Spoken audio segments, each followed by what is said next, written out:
রক্তিম হাসলো, বলল, আমি তো কোনোদিন তোমায় বলিনি ভালোবাসি। তানিশা, প্লিজ মৃত্যুর কথাটা ভাববে না।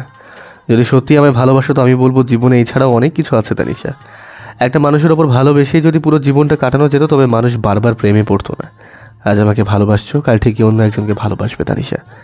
অ্যান্ড আই হোপ সে আমার থেকে অনেক অনেক গুণ ভালো হবে। আর রিমুর সাথেও আমি কিন্তু কিছুই করিনি তানিশা, ওকেও আমি কোনোদিন ভালোবাসি কথাটা বলিনি। আমি এই জীবনে কোনোদিনও কাউকে ভালোবাসি বলিনি তানিশা, আর বলবোও না। তানিশা জলে ভরা চোখ জোড়া নিয়ে চেয়ে থাকলো। এই রক্তিম নামক মানুষটা তাকে ভালোবাসেনি ভেবেই হৃদয়টা ভেঙে যাচ্ছে তার। হু হু করে কেঁপে উঠছে বুকের ভেতরটা, তলা পাকিয়ে কান্না আসছে। তীব্র অভিমান নিয়ে ব্যাগ থেকে বের করলো বিয়ের কার্ডটা, রক্তিমের দিকে এগিয়ে দিয়েই বলে উঠল, আর 10 দিন পর আমার বিয়ে রক্তিম। রিমুর পথটাই বেছে নিলাম আমিও। তুমি নামক অভিশাপটা থেকে বাঁচতে বিয়েটা করতে বাধ্য হলাম। দেখি বর নামক মানুষটা তোমায় ভোলাতে পারে কিনা।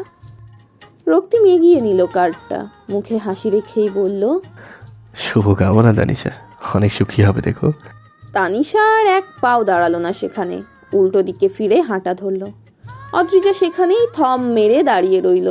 কি অদ্ভুত, মেয়েটা রক্তিমকে কতটা ভালোবাসে, অথচ রক্তিম ফিরিয়ে দিল কেন? বুঝে উঠল না অদ্রিজা। রক্তিমের কাছাকাছি গিয়েই জিজ্ঞেস করলো, মেয়েটাকে এভাবে ভেঙে গুড়িয়ে দিলেন কেন রক্তিম? আপনাকে ভালোই তো বেশ ছিল। রক্তিম বাঁকা হাসলো অদ্রিজার কথা শুনে, ফিসফিসিয়ে বলল, ইটস কল্ড গেম অদ্রিজা, আপনি বুঝবেন না। আমি মজা পাই ওদেরকে এভাবে ভেঙে চুরে গুড়িয়ে দিতে। আহা হা হা। সাথে সাথেই চোখ মুখ শক্ত হয়ে গেল অদ্রিজার। কতটা খারাপ মানুষ হলে মানুষ অনুভূতিকে নিয়ে খেলতে পারে, অন্য কারোর একটা মেয়েকে নিয়ে খেলতে পারে। ঘৃণায় মুখ চোখে দেখা গেল কুৎসিত এক বর্ণ। ক্ষিপ্ত গলায় বলে উঠল সে, ইউ আর সাইকো রক্তিম, ছি।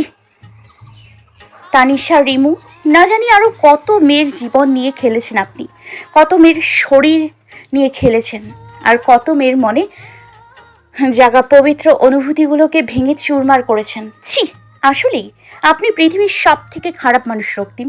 কোনো মনুষ্যত্বই নেই আপনার মাঝে, থাকতেই পারে না। একটা খারাপ চরিত্রহীন লোক আপনি।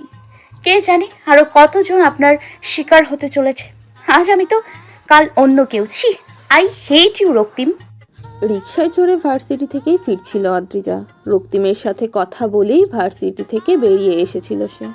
চোখ মুখ লাল টকটকে হয়ে আছে, নাকের অগ্রভাগও লাল। রাগে ক্ষোভে ঘৃণায় কান্না পাচ্ছে তার। প্রচুর মাথা ব্যথা নিয়ে এদিক ওদিক তাকাতেই হঠাৎ রাস্তার পাশে নেহাকে দেখলো। ভ্রুজোড়া কুচকে নেহার দিকে তাকাতেই চোখাচোখি হলো দুইজনের চাহনি। নেহা সঙ্গে সঙ্গে ইশারা করলো নেমে যাওয়ার জন্য। অদ্রিজা কপালটা আরও কুচকে নিল। নেহার বার কয়েক নেমে যাওয়ার অনুরোধ করতেই সেও উপায় পেল না নেহাকে না করার। রিক্সা থেকে নেমে পড়ে রাস্তা পার হয়ে নেহার কাছে গিয়েই বলল, কি করে নেহা, কি হয়েছে? এখানে দাঁড়িয়ে আছিসই বা কেন? নেহা মুখ কালো করে চাইল, মৃদু কণ্ঠে বলল, দিরিজা, মামনি দেশে ফিরেছে 1 সপ্তাহ হলো বুঝলি। এখন দেখা কি করে করি বলতো? বাবা জানলে তো জীবনও দেখা করতে দিবে না। আর মামনির সাথে দেখা না করলে আমার ভালো লাগে না। শত হোক আমি তার কার্বন কপি বলে কথা, এটুকু তো টান থাকা উচিত বল। মানুষ ভুল করতেই পারে।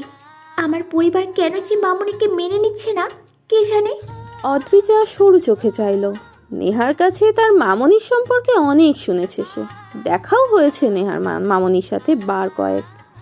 সম্পর্কে নেহার বাবার বোন সেই ভদ্রমহিলা। সেই মহিলা জীবনে কোনো ভুল করেছে তা নেহার কাছে এই পর্যন্ত 1000 বার শুনেছে সে, কিন্তু কি ভুল তা সে জানে না।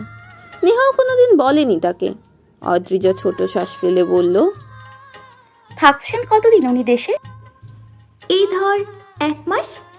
অদ্রিজা ছোট্ট শ্বাস ফেলেই বলল, সে অনেক সময় নেহা, 1 মাসে 30টা দিন। আমরা কোনো একটা দিন ঠিকই সুযোগ করে দেখা করে আসব, ঠিক আছে? আজ আসি আমি, ভাল লাগছে না আমার নেহা। নেহা মুখ ফুলিয়ে ছোট্ট একটা শ্বাস ফেলল। মুখের চাঞ্চল্য ভাবটা মুহূর্তেই হারিয়ে গেল অদ্রিজার মন খারাপ দেখে। হতাশ চাহনিতে অদ্রিজার দিকে তাকিয়েই বলল, বাই। শীতের রাতে ঠান্ডা বাতাসে শরীর কেঁপে উঠল অদ্রিজার। নেহার সাথে তার মামনির বাসার সামনেই দাঁড়িয়ে রইল এই ঠান্ডার মধ্যে। বাড়ির গেটে তালা ঝুলানো। দারোয়ান সাফ সাফ জানিয়ে দিয়েছে, বাড়ির মালিক এইখানে নেই, ঢুকতে দেওয়া হবে না। এই ঠান্ডায় প্রচণ্ড মন খারাপ নিয়েও রাত 10টায় অবশেষে নেহার জন্য ছুটে আসতে হলোই অদ্রিজাকে। কাল সকালেই ভদ্রমহিলা চলে যাবেন এই দেশ থেকে। 1 মাস থাকার পরিবর্তে হুট করে এভাবে চলে যাওয়ার সিদ্ধান্ত নেওয়ার কোনো কারণ খুঁজে পেল না অদ্রিজা। সারাটা দিন রাগ, ক্ষোভ আর রক্তিমের উপর পাহাড় সমান অভিমান নিয়ে মাথাটাই ভারী হয়ে আছে তার। চোখ মুখ কুচকে নেহার দিকে তাকাতেই মনে পড়ল রক্তিমের কথা। নেহাকে আর দিহানকে রক্তিম কিভাবে চেনে তা তো জিজ্ঞেসই করা হয়নি তার। আর এক মুহূর্তেও দেরি করলো না অদ্রিজা, দ্রুত প্রশ্ন ছুড়ল, নেহা, তুই রক্তিম মাহমুদকে আগে থেকে চিনিস? আর উনি বা তোকে কিভাবে চেনে নেহা? কে হয় উনি তোর? নেহা ভ্রু কুচকে চাইল। রক্তিমকে নিয়ে অদ্রিজা সিরিয়াসলি প্রশ্ন করা দেখেই ফিক করে হাসল নেহা। মুখ টিপেই বলল, কিরে বান্ধবী, বরকে নিয়ে এত চিন্তা? একে তো তুই তোর বরের সাথে আমাদের পরিচয় করে দিলি না, তারপর যখন দেখলি চেনা মানুষ তখন টেনশনে পড়ে গেলি। তোর বরকে নিয়ে কি ভাগবো নাকি দিরিজা? অদ্রিজা বিরক্ত হলো নেহার কথায়। কাঙ্ক্ষিত উত্তর না পেয়েই কপাল কুচকে বলল, যেটা জিজ্ঞেস করছি তার উত্তর দে, উল্টো পাল্টা কথা বলিস কেন? আজও। নেহা হেসে উঠল খিলখিলিয়ে। কয়েক সেকেন্ড হেসেই বলল, উনি উনি তোমার প্রেমিক। যেদিন প্রথম দেখেছিলাম ওনাকে সেদিনই বড়সড় ক্রাশ খেয়েছিলাম ওনার উপর। তখন তো উনি অবিবাহিত ছিল, কিন্তু মাঝখান দিয়ে তুই আমার সতীন হয়ে গেলি রে দিরিজা। অদ্রিজা ভ্রু বাঁকিয়ে নেহার দিকে তাকালো, মুখ কালো করে বলল, সত্যি করে বল না, কে হয় উনি তোর? আমি জানতে চাই। অদ্রিজার কথার উত্তরে নেহা কিছু বলার আগেই পেছনে এসে দাঁড়ালো শক্তপোক্ত লম্বা চওড়া একটা লোক। রাস্তার ল্যাম্পপোস্টের আলোতে নিজের পেছনে সেই মানুষটির অবয়ব দেখেই ভ্রুজোড়া কুঁচকে এলো অদ্রিজার। তৎক্ষণাৎ পেছন ফিরতেই মানুষটার শক্ত পেশির চওড়া বুকের সাথে ধাক্কা খেয়ে কয়েক পা পিছিয়েই মাথা চুলে চাইল অদ্রিজা। তার সামনে সেই ঘৃণাময় লোকটা, রক্তিম নামক পুরুষটা। সঙ্গে সঙ্গেই চোখ মুখ লাল হয়ে উঠল অদ্রিজার। বুকের ভেতর থাকা ক্ষোভ, ঘৃণা আবারও তরতাজা হয়ে উঠল মুহূর্তেই। দাঁতে দাঁত চেপে বলল, রক্তিম, আপনি এখানে? রক্তিম মৃদু হাসল, মুচকি হেসে বলল। অদ্রিজা ছোট ছোট চোখ নিয়ে তাকালো। রুহানা চৌধুরী নেহার মামনির নাম, নেহার কাছেই শুনেছিল সে। কিন্তু তার সাথে দেখা করতে আসার সাথে অদ্রিজাকে ভালো খারাপ ভাবার কারণ কি? অদ্ভুত। কপাল কুচকে চেয়ে থেকেই অদ্রিজা বলল, তো খারাপ ভাবতে শুরু করে নিয়েছেন? রক্তিম মুচকি হাসলো, কানের কাছে ফিসফিসিয়ে বলল, আমি আপনাকে খারাপ ভাবতে আরও আগে থেকে শুরু করে দিয়েছি অদ্রিজা। আপনি সব থেকে নিকৃষ্ট নারী, আমাকে ক্ষণে ক্ষণে নিঃস্ব করে দিচ্ছেন আপনি।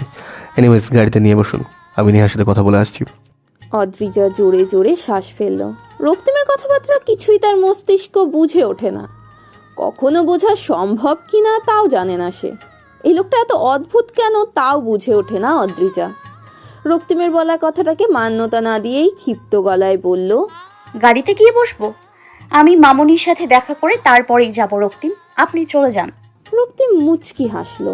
অদ্রিজাকে একবার দেখে নিয়েই নেহার দিকে তাকালো, চোখ টিপে বলল, হাই লিটল ওয়াইফ।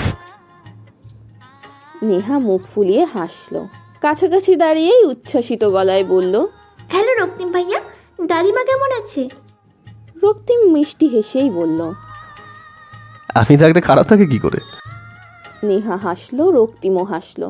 অদ্রিজা তাদের দুজনের কথোপকথন শুনেই হাঁ হয়ে চেয়ে রইল। এদের কথোপকথনই বলছে দুজনার মধ্যে কতটুকু পরিচিতি, অথচ অদ্রিজা এদের সম্পর্কটা কি আজও জানলো না। নেহার দিদিমার সাথেই বা কি সম্পর্ক রক্তিমের? অদ্রিজা বুঝে উঠল না।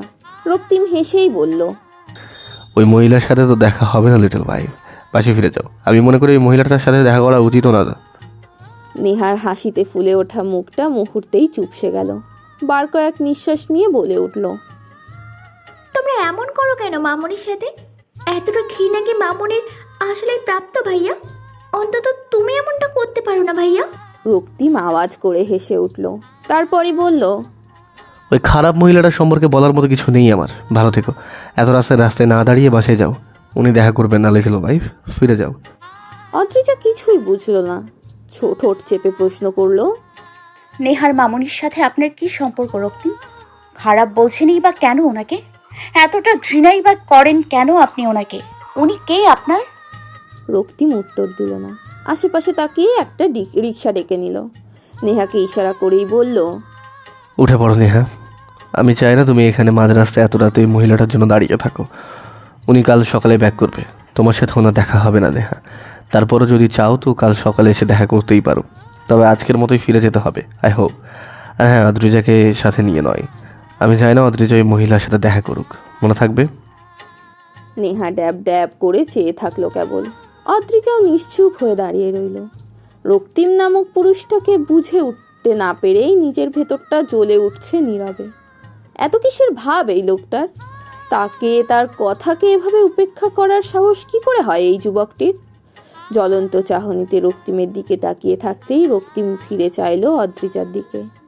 বাঁকা হেসে বলল, মিসেস অদ্রিজা, প্লিজ এইভাবে চেয়ে থাকবেন না। আই নো আমি দেখতে সুন্দর পুরুষের প্রেমে পড়ে গেলে আর আমাকে দোষারোপ করবেন না। অদ্রিজা বিরক্তি নিয়ে তাকালো। রক্তিমের স্বাভাবিক আচরণ দেখে অবাকও হলো। আগের মতোই হাসিটা আর কথাগুলো শুনে মনের ভেতর জন্মালো বিস্তর কৌতূহল। দৃঢ় কণ্ঠে বলল, নেহা কোথাও যাবি না। আমরা মামনির সাথে দেখা করে তারপরেই যাব। রাত 1টা হোক বা রাত 2টো, দেখা করে তারপরেই যাব। নেহা হতাশ চাহনিতে তাকালো, উত্তর দিল না। রক্তিমের চোখে মুখের পরিবর্তন ঘটল খুব দ্রুত। চোয়াল শক্ত হয়ে গেল দ্রুত। অদ্রিজার বৃথা তর্কে ধপাধপ জ্বলে উঠল তার মস্তিষ্ক। অদ্রিজার নরম তুলতুলে হাতটা হাত দিয়ে শক্তভাবে ধরেই টেনে আনতে আনতে চেঁচিয়ে বলল সে, লিটল ওয়াইফ, উঠে পড়ো রিক্সায়, বাই। অদ্রিজা হাত ছাড়ানোর চেষ্টা করলো নিজের সবটুকু দিয়ে, কিন্তু পেরে উঠল না রক্তিমের হাতের সাথে। নিজের হাতটাকে ছাড়াতে না পেরেই চেঁচিয়ে বলে উঠল অদ্রিজা, রক্তিম, ছাড়ুন আমার হাত, ব্যথা পাচ্ছি আমি। রক্তিম ছাড়ল না হাতটা। হিঁচড়ে টেনে নিয়ে গাড়িতে গিয়ে বসিয়েই ঝুঁকে পড়ল অদ্রিজার উপর। হাত জোড়া অদ্রিজার দুপাশে সিটে রেখেই মুখোমুখি মুখ রাখলো। কঠিন কণ্ঠেই বলল সে, আপনার প্রেমিক যখন হাত ধরে তখন কিন্তু আপনার হাত ব্যথা হয় না অদ্রিজা। এক একজন ধরলে এক এক রকম অনুভূতি হয় নাকি আপনার? অদ্ভুত। অদ্রিজা জ্বলে উঠল, দাঁতে দাঁত চেপে বলল, ফালতু কথা বলবেন না একদম রক্তিম। নেহার মামনির বিষয়টাকে ঢাকা চাপা দিতে এসব তুলছেন, তাই না? রক্তিম সরে আসলো এবার অদ্রিজার সামনে থেকে।